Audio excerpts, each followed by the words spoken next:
Hi, this is Deepshika Mukhere and welcome back to Deepshika Chemistry classes. In this video, we are going to start a new chapter of class 12th, solid states.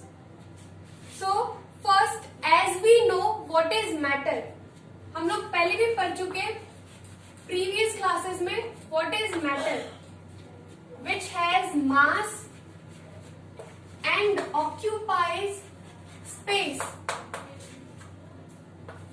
are called matter. जो भी चीज, जो भी substance हम देख सकते, सुन सकते, उसे हम मैटर कहते हैं. जिसका कुछ मास होता है और जो कुछ स्पेस ऑक्यूपाई करता है उसे हम मैटर कहते हैं. फिर matter has 3 physical states: solid, liquid and gases.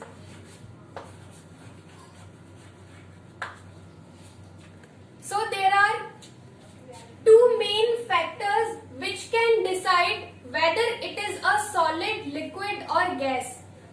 और वो 2 factors है. First is intermolecular force.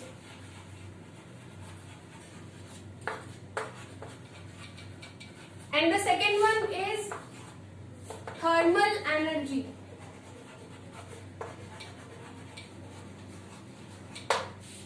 ये 2 मेन फैक्टर्स है जो हमें बताएंगे या जो डिफरेंशिएट करते हैं कि ये ही सॉलिड है, ये लिक्विड है और ये गैस है. तो जैसे कि आपको ये 2 मेन फैक्टर्स दिख रहे हैं, intermolecular force and thermal energy, ये दोनों एक दूसरे को अपोज करते हैं. अगर थर्मल एनर्जी ज्यादा होगा तो अगर इंटरमॉलिक्यूलर फोर्स ज्यादा होगा तो थर्मल एनर्जी कम होगा. वहीं अगर थर्मल एनर्जी ज्यादा होगा किसी भी सब्सटेंस का या किसी भी तीनों में से कोई भी एक फिजिकल स्टेट का, तो इंटरमॉलिक्यूलर फोर्स कम होगा. इसका मतलब intermolecular force and thermal energy एक दूसरे के इनवर्सली प्रोपोर्शनल होते हैं. अब हम ये तो जानते हैं कि इंटरमॉलिक्यूलर फोर्स और थर्मल एनर्जी क्या होता है. इंटरमॉलिक्यूलर फोर्स मतलब कि मॉलिक्यूल्स के बीच में लगने वाला फोर्स. अगर हम लोग बात करते हैं सॉलिड की, तो सॉलिड के जो कंस्टिट्यूएंट पार्टिकल्स होते हैं वो एक दूसरे से टाइटली अटैच्ड होते हैं. अब ये जो अटैच्ड होते हैं, आखिर इनमें इन मॉलिक्यूल्स के बीच में ऐसा कौन सा फोर्स होता होगा? तो इन मॉलिक्यूल्स के बीच में होता है इंटरमॉलिक्यूलर फोर्स. इसीलिए इसका नाम है इंटरमॉलिक्यूलर फोर्स. मतलब मॉलिक्यूल्स के बीच में लगने वाला फोर्स, उसे हम कहते हैं intermolecular force. And thermal energy, thermal energy जो होता है ये टेम्परेचर पे डिपेंड करता है. अगर हमारा टेम्परेचर अगर हमारे पास में लो है तो थर्मल एनर्जी भी लो होगा. टेम्परेचर लो है, थर्मल एनर्जी लो है, इसका मतलब कि इंटरमॉलिक्यूलर फोर्स तो ज्यादा होगा.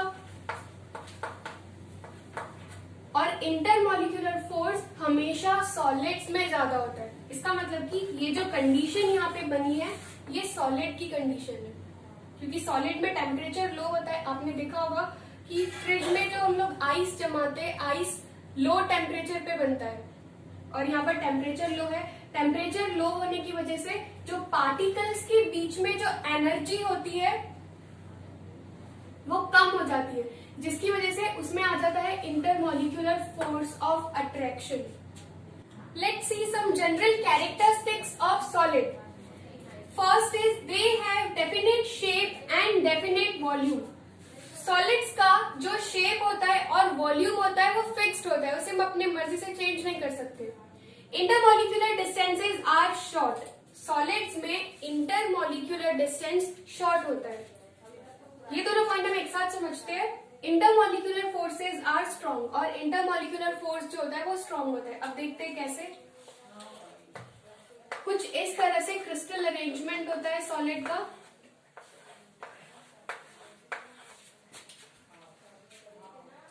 जो हमारे ये पार्टिकल्स है, इसे हम इन पार्टिकल्स के बीच में जो फोर्स लगता है उसे हम इंटरमॉलिक्यूलर फोर्स कहते हैं. ये तो हम लोग अभी जान चुके हैं. इसके बाद में जो सॉलिड के पार्टिकल्स होता है इनके बीच में बहुत कम डिस्टेंस होता है। ये पॉइंट हमारा ये बताता है कि सॉलिड के पार्टिकल के बीच में बहुत कम डिस्टेंस होता है and intermolecular forces are strong. Distance कम होता है और जो इनका अट्रैक्शन फोर्स होता है वो ज्यादा होता है। Next is their constituent particles have fixed position and can only oscillate about their own position. And fifth point is they are incompressible. इसको हम एक साथ समझते हैं कि यहाँ पर एक टर्म आया है कंस्टिट्यूएंट पार्टिकल। अब ये कंस्टिट्यूएंट पार्टिकल्स क्या होते हैं? तो कंस्टिट्यूएंट पार्टिकल मतलब होता है कोई भी atoms, molecules and ions are the constituent particles। मतलब जो भी हमारा अरेंजमेंट है वो इन्हीं कंस्टिट्यूएंट पार्टिकल से मिलके बनता है। कुछ भी हो सकता है, वो एटम भी हो सकता है, मॉलिक्यूल भी हो सकता है और आयन भी हो सकता है। अब जैसे कि हमको यहाँ पर एक अरेंजमेंट दिख रहा है, तो ये क्या होना चाहिए? ये होना चाहिए सॉलिड। क्यों? क्योंकि इसके जो कंस्टिट्यूएंट पार्टिकल्स है ये एक दूसरे से टाइटली अटैच्ड है, इनके बीच में स्ट्रॉन्ग इंटरमॉलिक्यूलर फोर्स लगा हुआ है। हम लोग जानते हैं कि दुनिया में जो भी चीज है वो मूवमेंट जरूर करती है। तो क्या हुआ अगर ये फिक्स्ड है